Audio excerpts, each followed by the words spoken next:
ക്രിസ്തുവിലല്ലാതെ അമ്മേ ഒരിക്കലും സ്വർഗത്തിലെ ഒന്നും നമുക്ക് എൻജോയ് ചെയ്യാൻ പറ്റത്തില്ല. നമ്മൾ കേൾക്കും, ഹല്ലേലൂയ, നമ്മൾ കാണും, അനുഭവിക്കണമെങ്കിൽ അമ്മേ ക്രിസ്തുവിനെ തിരിച്ചറിയണം. എന്റെ ക്രിസ്തുവ സ്വർഗരാജ്യത്തിന്റെ ഹല്ലേലൂയ. അമ്മേ, നിങ്ങൾ ദയവായി ക്രിസ്തുവിന്റെ വെളിപ്പാടിനകത്ത് നിറയുന്നവരാണെങ്കിൽ അമ്മേ, നിങ്ങൾ റൈറ്റ് ടൈമിൽ അമ്മേ ദൈവം നിങ്ങൾക്ക് തരുന്ന താക്കോല് കൊണ്ട് നിങ്ങൾ ആത്മമണ്ഡലങ്ങളെ തുറക്കും, സ്വർഗീയ നന്മകളെ നിങ്ങൾ അനുഭവിക്കും. ഹല്ലേലൂയ. അപ്പോൾ ഞാൻ പറയുന്ന ക്വാളിഫിക്കേഷൻ എന്റെ ക്വാളിഫിക്കേഷൻ ക്രിസ്തു. ഹല്ലേലൂയ. എന്നിട്ട് യേശു പറയുകയാണ്, അമ്മേ, നീ ഭൂമിയിൽ കെട്ടുന്നതൊക്കെയും സ്വർഗത്തിൽ കെട്ടപ്പെട്ടിരിക്കും, നീ ഭൂമിയിൽ അഴിക്കുന്നതൊക്കെയും സ്വർഗത്തിൽ അഴിയും. ഇത്ര വലിയൊരു അധികാരം ഇത്ര പെട്ടെന്ന് പത്രോസിന്റെ കൈ കൊടുക്കേണ്ട കാര്യമുണ്ടോ? അറ്റ്ലീസ്റ്റ് ഒരു 3 വർഷമെങ്കിലും, അറ്റ്ലീസ്റ്റ് ഒരു 10 വർഷത്തെ എക്സ്പീരിയൻസ് എങ്കിലും കഴിഞ്ഞിട്ട് ഒന്നുമല്ല. അമ്മേ, നിങ്ങൾ ക്രിസ്തുവിനെ തിരിച്ചറിയുന്നവരാണോ? നിങ്ങൾക്ക് ക്രിസ്തുവിനെ മനസ്സിലാക്കാൻ പറ്റുന്നുണ്ടോ? അമ്മേ, നിങ്ങൾ ക്രിസ്തുവിലാണോ? അതാണ് ദൈവരാജ്യത്തിന്റെ അധികാരത്തെ ഉപയോഗിക്കുവാനുള്ള ക്വാളിഫിക്കേഷൻ. ഹല്ലേലൂയ. എന്നുവെച്ചാൽ നിങ്ങൾ ക്രിസ്തുവിലാണോ? അമ്മേ, അങ്ങനെയാണെങ്കിൽ നിങ്ങളുടെ മേൽ ഒരു വലിയ ആത്മീക അധികാരമുണ്ട്, സകലത്തെയും ഡൗൺ ചെയ്യുന്ന ഒരു ആത്മീക അധികാരം. ഹല്ലേലൂയ. നിങ്ങൾ അമ്മേ ഭൂമിയിൽ കെട്ടുന്നത് അതെങ്ങനെ ചോദിച്ചാൽ ഞാൻ ഒന്നുമില്ല, ഞാൻ ഒന്നുമില്ലല്ലോ. അമ്മേ, ഹല്ലേലൂയ. അമ്മേ, നിങ്ങളുടെ സ്വയം പറഞ്ഞു നിങ്ങൾ ഒന്നുമില്ല. പക്ഷെ സ്വർഗത്തെ സംബന്ധിച്ചിടത്തോളം സ്വർഗത്തിന്റെ ഏറ്റവും ശ്രേഷ്ഠമായ ഒരുവനിലാണ് നിങ്ങൾ ആയിരിക്കുന്നത്. അമ്മേ, അതിനേക്കാളും വലിയൊരു ക്വാളിഫിക്കേഷനോ ക്വാളിറ്റിയോ സ്വർഗത്തിന്റെ മുമ്പിൽ വേറെ ഇല്ല. ഹല്ലേലൂയ.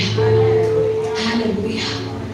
അമ്മേ, ആ ക്രിസ്തു എന്ന ദൈവമർമ്മത്തെ പ്രാപിച്ച് നമ്മൾ നോക്കി പറയുക, നീ ഭൂമിയിൽ കെട്ടുന്നത് സ്വർഗത്തിൽ കെട്ടപ്പെട്ടിരിക്കും, നീ ഭൂമിയിൽ അഴിക്കുന്നത് അത് സ്വർഗത്തിൽ അഴിയപ്പെട്ടിരിക്കും.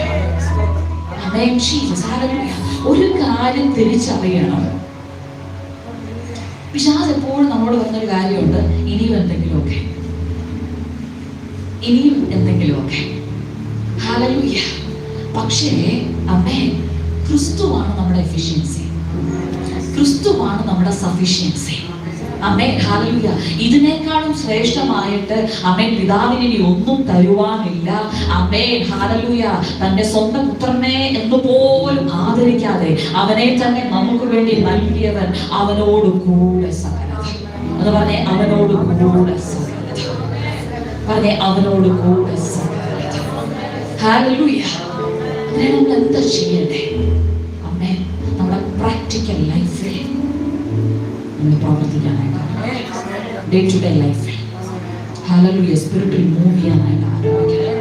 നിങ്ങൾ കാണും, ഭവനത്തിനകത്ത് അധികാരത്തെ ഉപയോഗിക്കാനായിട്ട് ആരംഭിക്കണം. അമ്മേ, ഹല്ലേലൂയ. തലമുറകളുടെ മേൽ അമ്മേ, ഹല്ലേലൂയ, ചെറിയ ചെറിയ വീടിന്റെ മുമ്പിൽ അമ്മേ, അങ്ങനെ അമ്മേ നിങ്ങളുടെ അധികാരത്തെ നിങ്ങൾ കൈകാര്യം ചെയ്യുവാനായിട്ട് അമ്മേ, ഹല്ലേലൂയ, അമ്മേ നിങ്ങൾ പ്രാക്ടിക്കൽ തലത്തിൽ വരുമ്പോൾ അമ്മേ സ്വർഗ്ഗം നിങ്ങളെ കൊണ്ട് വലിയത് ചെയ്യും. ഹല്ലേലൂയ. അമ്മേ, ഒന്നിനെ ഫിസിക്കൽ തലത്തിൽ കാണരുത്.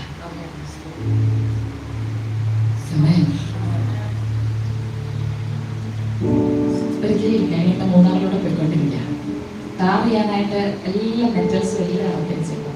ഇതിങ്ങനെ ഇടയ്ക്ക് പോകുമ്പോൾ കാണും. സാധാരണ നമ്മളതൊക്കെ കാണുമ്പോൾ എന്ത് ചെയ്യും? അധികാരികളെ കണ്ട് കമ്മിറ്റൊക്കെ പറഞ്ഞു പോകില്ലേ? അങ്ങനെ ചെയ്തേ. എത്ര നാളായി ഇവരുടെ ഒരു കാര്യം ഇങ്ങനെ 12 പ്രാവശ്യം പറഞ്ഞുകൊണ്ടിരിക്കുമ്പോൾ പെട്ടെന്ന് പരിശുദ്ധാത്മാവിനോട് പറയുന്നു, യൂസ് യുവർ സ്പിരിച്വൽ അതോറിറ്റി. അമ്മേ, സാധാരണ മനുഷ്യൻ സംസാരിക്കുന്നത് പോലെ സംസാരിക്കാതെ എൻ്റെ ആത്മീയ അധികാരത്തെ ഉപയോഗിക്കട്ടെ. ഞാൻ ആ വണ്ടിയിൽ നിന്ന് കൈ നീക്കിട്ട് പറഞ്ഞു, യേശുവിന്റെ നാമത്തിൽ സംഭവിക്കട്ടെ. എന്നിട്ട് പിന്നെ ഞാൻ കേൾക്കുന്നുണ്ടോ എന്തോ തർക്കങ്ങൾ സംഭവിച്ചുകൊണ്ടിരിക്കുന്നുണ്ടോ സംഭവിക്കട്ടെ. ഹല്ലേലൂയ. അമ്മേ, ആത്മാവിൽ ഡിക്ലെയർ ചെയ്തു. അമ്മേ, ലഭ്യങ്ങളുടെ എല്ലാത്തിനെയും ബൈൻഡ് ചെയ്ത് ഞങ്ങൾ പോയി. ഹല്ലേലൂയ. അമ്മേ, അടുത്ത ദിവസം തിരിച്ചു വരുമ്പോൾ കാണുന്നതിന് അവിടെ മുഴുവൻ താറിയത്. അമ്മേ, ഇതൊരു ചെറിയ എക്സാമ്പിളാണ്. അമ്മേ, ഹല്ലേലൂയ. എന്താണെന്നറിയാമോ, നമ്മൾ പലപ്പോഴും ചെറിയ വിഷയതയാണെങ്കിലും എവിടെ നടക്കുന്ന എന്ത് കാര്യമായിക്കോട്ടെ, നമുക്ക് എപ്പോഴും നമ്മളെ